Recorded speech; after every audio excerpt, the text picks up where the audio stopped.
विधानसभा wise इस प्रथम virtual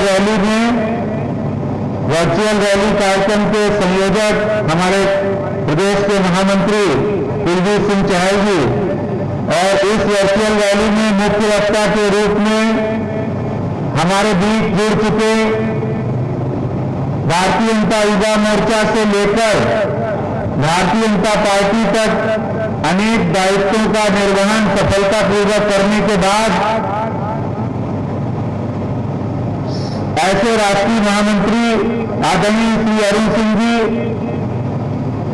और गोंडा विधानसभा क्षेत्र के लोकप्रिय विधायक जिलाध्यक्ष भाई अजय महावर जी हमारे इस वर्चुअल रैली के प्रदेश के प्रांगण में उपस्थित प्रदेश के उपाध्यक्ष राजीव बब्बर जी, प्रदेश के कार्यालय मंत्री गिरीश सचदेवा जी और हमारे media head Ashok Goyal ji, IT head Puneet Agarwal ji और गोंडा विधानसभा के हजारों लाखों कार्यकर्ता जो इस वर्चुअल रैली से कनेक्ट हो चुके हैं, मैं उन सभी का इस वर्चुअल रैली के अंदर इस वीडियो कॉन्फ्रेंस में बहुत बहुत हार्दिक अभिनंदन और स्वागत करता हूं।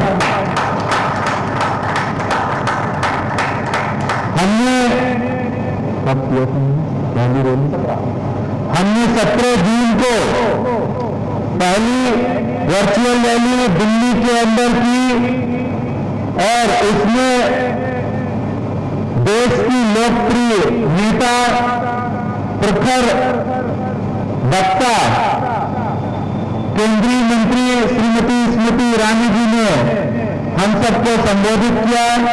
उसमें हमारे प्रदेश के प्रभारी आदरणीय श्याम जाजी जी और सह प्रभारी आदरणीय तरुण चुग जी भी उपस्थित रहे। आज का दौर कार्यकर्ता साथियों, भाइयों और बहनों, आज का दौर जो चल रहा है वो वास्तव में बहुत कठिन समय है और ऐसे समय इसलिए भी कहा जा सकता है कि जहां अभी 2-3 दिन पहले ही चीन ने विश्वासघात करके भारत के 20 जवानों का जो हत्या की है, वो शहीद हुए हैं जो जवान, हम पूरा देश उनकी शहादत पर उनको नमन करता है, उनको वंदन करता है। हमारे देश के वीर सैनिक अपनी मातृभूमि की रक्षा करते करते चीनी सैनिकों को मारते मारते शहीद हुए हैं। आज पूरे देश उनकी शहादत पर श्रद्धांजलि अर्पित करता है। भारतीय जनता पार्टी भी और मैं स्वयं भी उनको श्रद्धांजलि अर्पित करता हूं।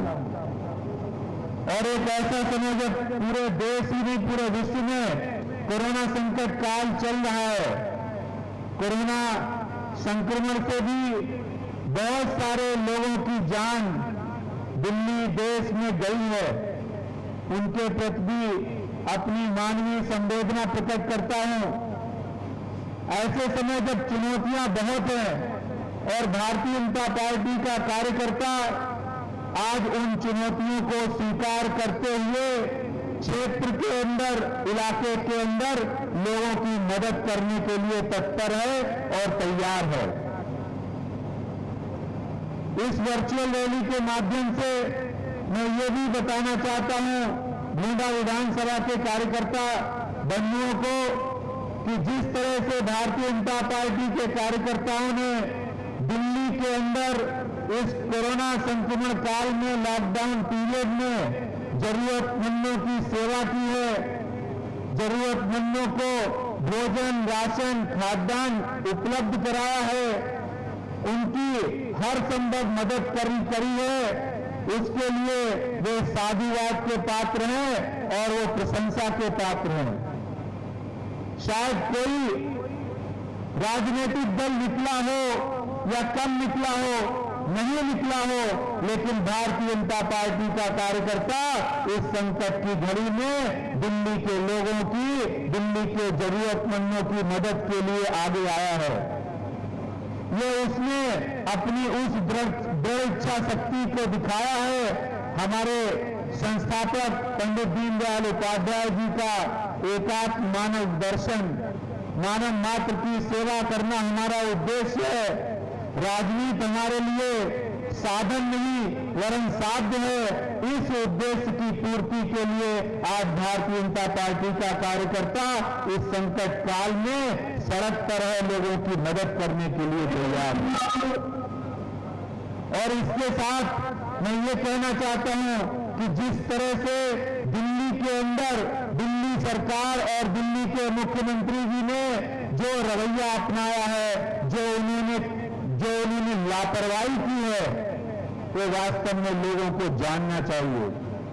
और ऐसा नहीं, लोग जान भी रहे हैं।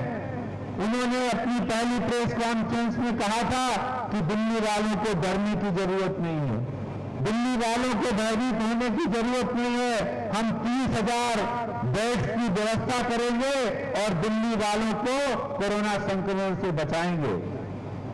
लेकिन दुख इस बात से होता है, तकलीफ तब होती है जब दिल्ली के मुख्यमंत्री बातें तो कुछ करते हैं, बातें बड़ी बड़ी करते हैं, लेकिन असलियत में जब सामने कोई समस्या आती है तो उसका हल नहीं होता है। उस समस्या से लोग परेशान होते हैं। दिल्ली में लोगों को टेस्ट की सुविधा नहीं मिल रही थी, दिल्ली में लोगों का इलाज नहीं हो पा रहा था, दिल्ली में लोगों को अस्पतालों में उसकी अव्यवस्थाओं का शिकार होना पड़ रहा था। सरकारी अस्पतालों में लोग जाने से डरने लगे क्योंकि उनकी अव्यवस्थाओं के कारण, उनकी दुर्व्यवस्थाओं के कारण लोगों की जान चली जा रही थी।